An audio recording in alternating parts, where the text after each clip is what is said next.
নমস্কার, মিতি কুকিং চ্যানেলে সবাইকে স্বাগতম। আবারও চলে এলাম নতুন একটি রেসিপি নিয়ে। আজ আপনাদের সাথে শেয়ার করব ফুলকপির পকোড়া।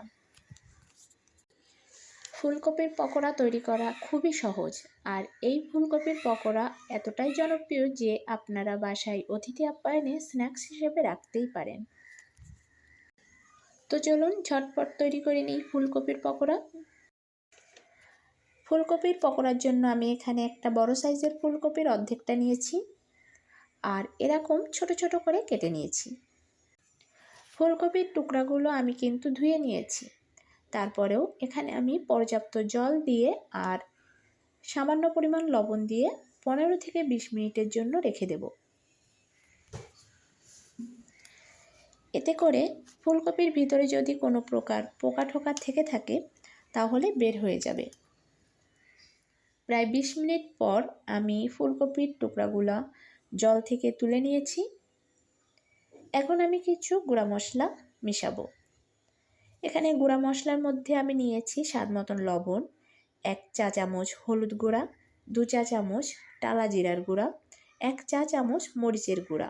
তবে আপনারা মরিচের গুঁড়াটা আপনাদের পছন্দ মতন দিবেন।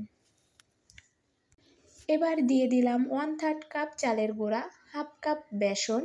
এবার একটু একটু করে জল দিব আর ফুলকপির সাথে সব উপকরণ ভালো করে মিশিয়ে নেব। তো এখানে মিশিয়ে নিয়েছি, দেখতে পাচ্ছেন। এখন ভাজার পালা। ফুলকপির পকোড়াগুলো ভাজার জন্য আমি প্যানে তেল দিয়ে দিয়েছি। যেহেতু এটা ডুবো তেলে ভাজবো সেহেতু প্যানে পর্যাপ্ত তেল দিয়ে দিয়েছি। আর এখন পকোড়াগুলো মিডিয়াম জালে পকোড়াগুলো ভেজে নেব।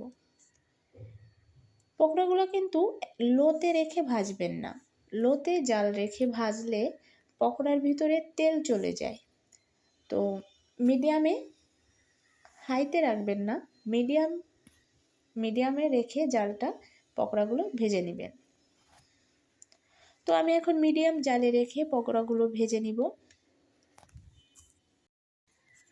মিডিয়াম জালে রেখে এপিট ওপিট করে আমি পকোড়াগুলো সুন্দর করে ভেজে নেব। আর এভাবে আমি সবগুলো পকোড়া ভেজে নিব। তো সবগুলো পকোড়া ভাজার পর আমি আপনাদের সার্ভ করে দেখাবো। তো আমি জালটা মিডিয়ামে রেখে এভাবে পকোড়াগুলো ভেজে নেব। আমি নাড়াচাড়া করে 2 পিঠই কিন্তু ভেজে নেব। তো এভাবে পকোড়াগুলো ভাজলে অর্থাৎ জালটা মিডিয়ামে রেখে ভাজলে পকোড়াগুলো কিন্তু ক্রিস্পি হবে এবং এর ভিতরে তেল ঢুকবে না। আর চিন্তা নেই, পকোড়ার ভিতরে ফুলকপিটা সেদ্ধ না করলেও এই ভাজার সাথে ফুলকপিটা কিন্তু সেদ্ধ হয়ে যাবে। তো এটা ভয় পাওয়ার কিছু নেই যে সেদ্ধ করে নেওয়া হয়নি ফুলকপিটা, এটা কি কাঁচা থাকবে? না, কাঁচা থাকবে না। এভাবে ফুলকপির পকোড়া করলে ফুলকপির কিন্তু পারফেক্ট যে টেস্টটা ওটা হারিয়ে যায় না। সেদ্ধ করার সময় ফুলকপিটা কিন্তু ওর যে ফ্লেভারটা ওটা কিন্তু হারিয়ে যায়। তো এভাবে ফুলকপির পকোড়া করে খেতে পারেন। অন্তত বাসায় একবার ট্রাই তো করতে পারেন। ট্রাই করে দেখবেন, নিরাশ হবেন না।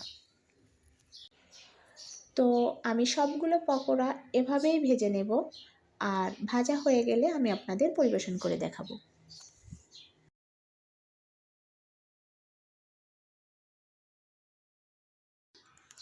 তো তৈরি করে নিয়েছি ফুলকপির পকোড়া। এটি চায়ের সাথে কিংবা অতিথি আপ্যায়নে আপনি রাখতেই পারেন। তো আজকের রেসিপিটি এই পর্যন্ত। ভালো লাগলে প্লিজ লাইক, কমেন্ট, শেয়ার করুন, বেশি বেশি শেয়ার করুন। আর চ্যানেলটিকে সাবস্ক্রাইব করে না থাকলে অবশ্যই সাবস্ক্রাইব করুন, চ্যানেলটির পাশে থাকুন। ধন্যবাদ।